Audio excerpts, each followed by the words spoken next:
नमस्कार, good morning. आज हम लोग पढ़ने वाले हैं क्लास 12 के महत्वपूर्ण प्रश्नों के बारे में, जो कि लेसन 1 से इन प्रश्नों को दिया गया। यदि आप क्लास 12 का पेपर देने वाले हैं 2022 में, तो ऐसे प्रश्नों को अवश्य पढ़ करके जाए।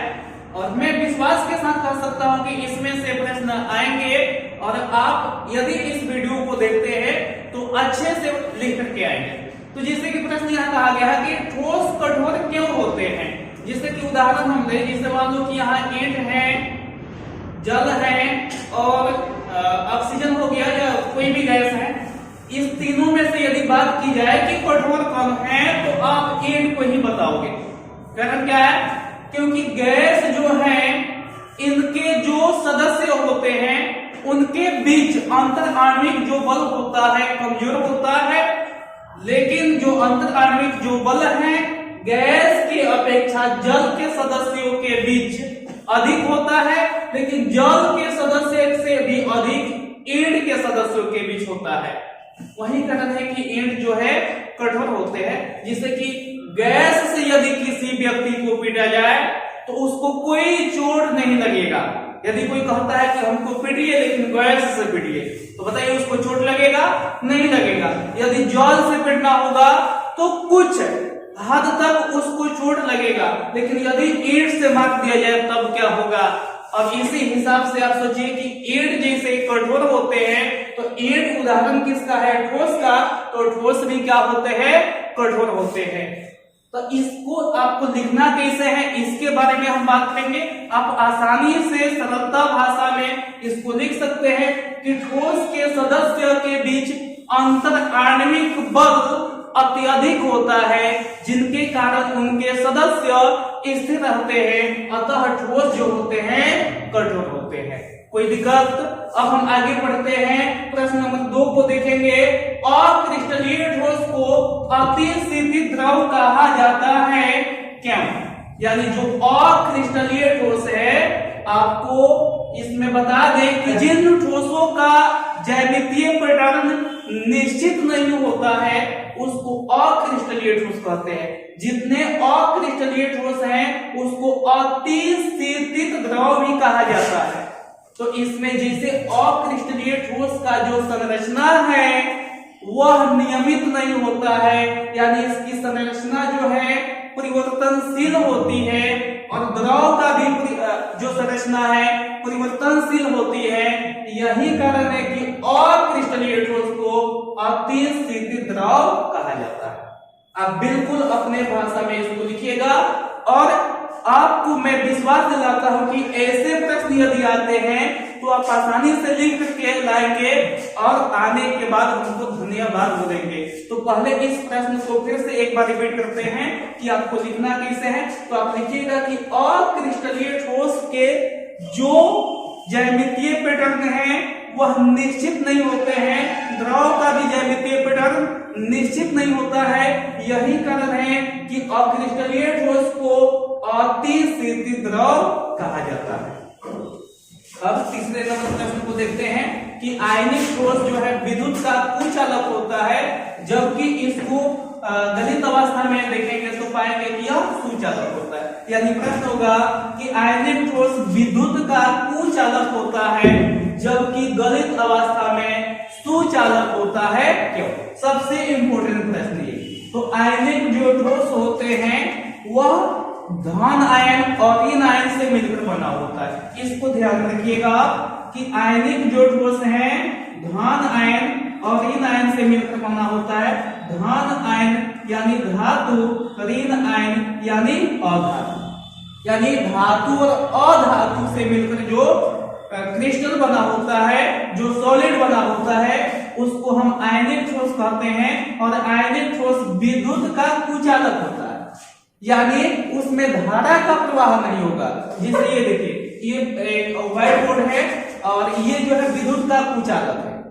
एक हम वायर लाते हैं जिसमें इलेक्ट्रॉन का प्रवाह हो रहा है, इसमें किसी भी भाग में इसको यदि हम उसको जोड़ देते हैं और उसके बाद इसके दूसरे हिस्सा पर यदि हम हाथ में रखेंगे तो कोई दिक्कत नहीं है। लेकिन यही जो बोर्ड है, यदि आयरन का बना हो और एक साइड यदि उसमें से हम वायर को ला करके टच करा देते हैं जिसमें इलेक्ट्रॉन का प्रवाह होता है और दूसरे साइड का है कि आप इसको टच कीजिए तब का होगा 440 वोल्ट का झटका लगेगा।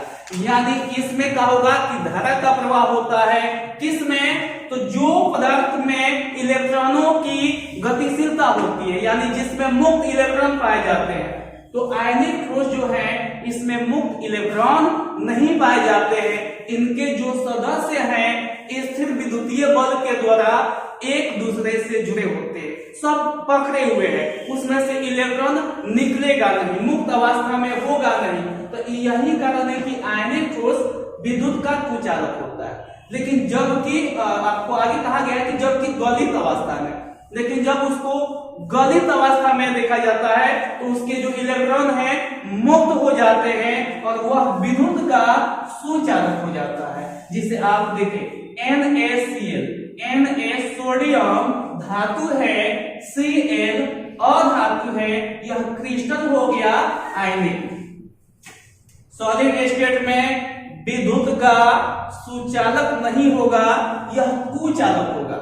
लेकिन जैसे ही इसको हम गलित अवस्था में लाते हैं इसके जो इलेक्ट्रॉन हैं वह मुक्त अवस्था में आ जाते हैं और यह विद्युत का सुचालक हो जाता है। तो आप इसको अपने भाषा में लिखिएगा कि आयनिक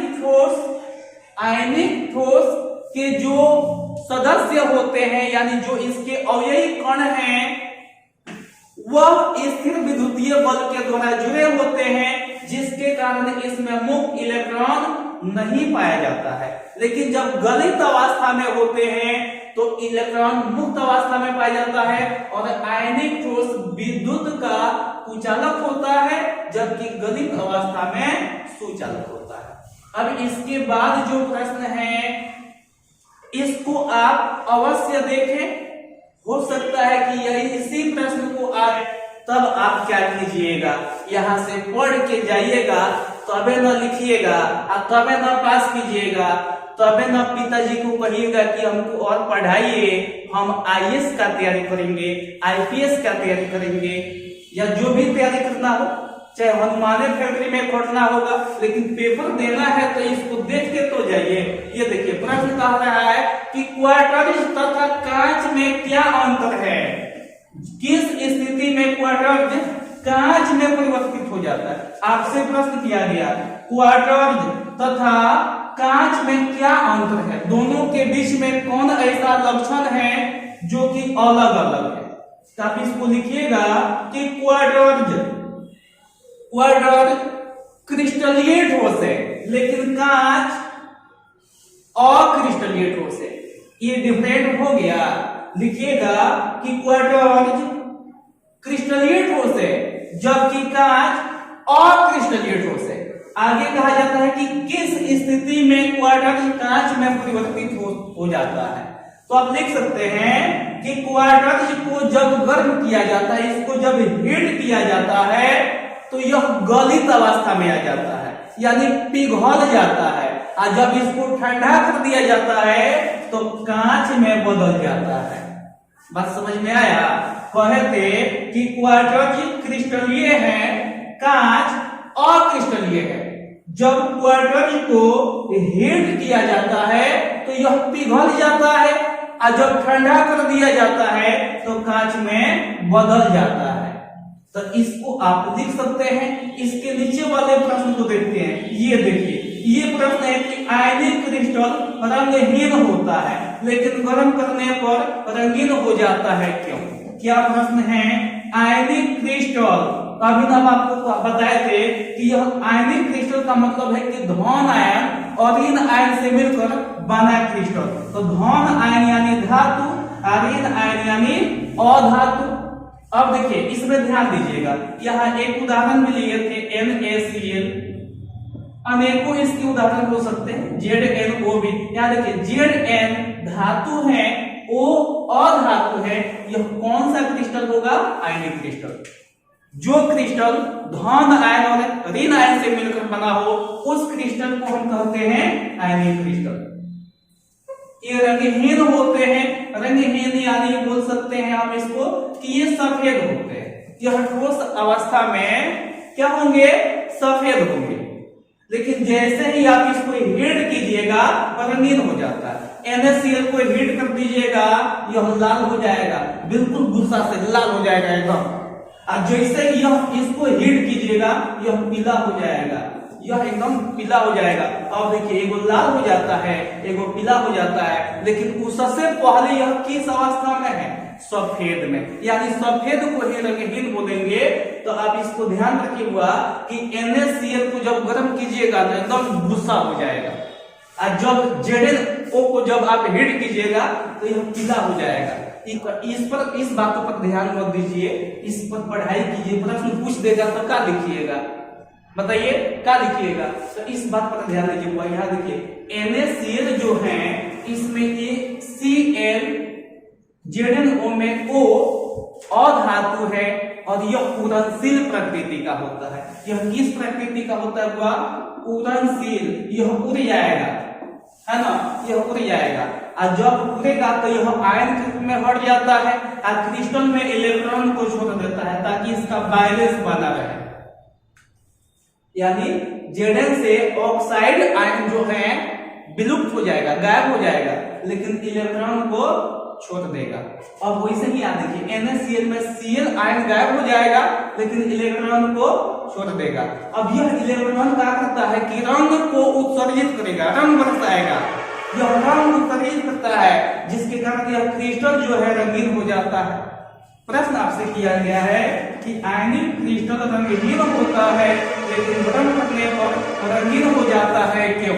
तो यहाँ आप लिख सकते हैं कि आयनिक क्रिस्टल धन आयन और ऋण आयन से मिलकर बना होता है, जिसमें ऋण आयन उड़नशील प्रकृति के होते हैं, वह क्रिस्टल से गायब हो जाते हैं, इलेक्ट्रॉन रह जाता है जो कि रंग का उत्सर्जन करता है। यही कारण है कि इसको गर्म करने पर रंगीन हो जाता है ना। तो इसको ध्यान रखिएगा। प्रश्न आपसे इसे भी कर सकता है कि NaCl सफेद होता है लेकिन गर्म करने पर लाल हो जाता है, ZnO सफेद होता है लेकिन गर्म करने पर पीला हो जाता है। तो आप लिख सकते हैं कि NaCl क्रिस्टल में Cl आयन उड़नशील प्रकृति के होते हैं। जब इसको हीट किया जाता है तो Cl आयन क्रिस्टल से गायब हो जाते हैं लेकिन इलेक्ट्रॉन को छोड़ देते हैं, जो इलेक्ट्रॉन रंग का उत्सर्जन करता है, जिससे NaCl लाल हो जाता है। कोनो दिक्कत है? नहीं दिक्कत है तो इसके बाद वाला प्रश्न को भी देखिए, ये भी बहुत इंपॉर्टेंट है, ये पूछ सकता है, ये इसी पर आ सकता है। तो पढ़िए तब जाके लिखिए। यहाँ देखिए अशुद्धि दोष क्या है, नामे में है अशुद्धि। अशुद्धि किसको कहिएगा, तो जब क्रिस्टल में किसी अशुद्धि को मिला दे, जब क्रिस्टल में किसी अशुद्धि को मिला दे तो उसमें जो दोष उत्पन्न होगा उसी को क्या कहेंगे, अशुद्धि दोष। इसका परिभाषा लिख लीजिए एकदम आसानी से कि वह दोष जब किसी क्रिस्टल में अशुद्धि को मिलाने पर उत्पन्न होता है, अशुद्धि दोष कहलाता है। अब इसके बाद देखिए ई कहता है बिंदु दोष। अब यह इसके नामे में है बिंदु, नामे में क्या है, बिंदु। अब यहाँ कहता है बिंदु दोष क्या है, तो लिख सकते हैं वह दोष जो किसी क्रिस्टल के जालक बिंदु के कारण उत्पन्न होता हो। यानी वह दोष जो किसी क्रिस्टल के जालक बिंदु के कारण उत्पन्न होता हो। यानी जब जालक बिंदु के कारण दोष उत्पन्न होगा ना तो क्रिस्टल की संरचना बदल जाएगा, आप उसी दोष को क्या कहेंगे, बिंदु दोष। यानी जब किसी क्रिस्टल के जालक बिंदु के कारण दोष उत्पन्न होगा तब उसकी संरचना में बदलाव आएगी, और उसी दोष को हम क्या कहेंगे, बिंदु दोष। हमको विश्वास है कि यह वीडियो आपको पसंद आया होगा, और यदि आपको पसंद आया होगा तो वैसे स्टूडेंटों के पास भेजे जो इस बार बोर्ड एग्जाम में भाग लेने वाले हैं क्लास 12 के लिए, ताकि आपके कारण उनका भी हेल्प हो सके। और ऐसे प्रश्नों में से यदि कोई प्रश्न पूछ दे तो वे भी लिख सके। बात समझे? यदि इसमें किसी में डाउट होगा तो कमेंट बॉक्स में जाके कमेंट कीजिए, हम उस डाउट को भी अगली वीडियो में क्लियर करेंगे। ठीक है, तो चलते हैं। अब चलिए हम मिलते हैं फिर अगले वीडियो में इस लेसन लेसन से मात्र 2 ऐसे प्रश्न होंगे जिनके बारे में हम आपसे बात करेंगे।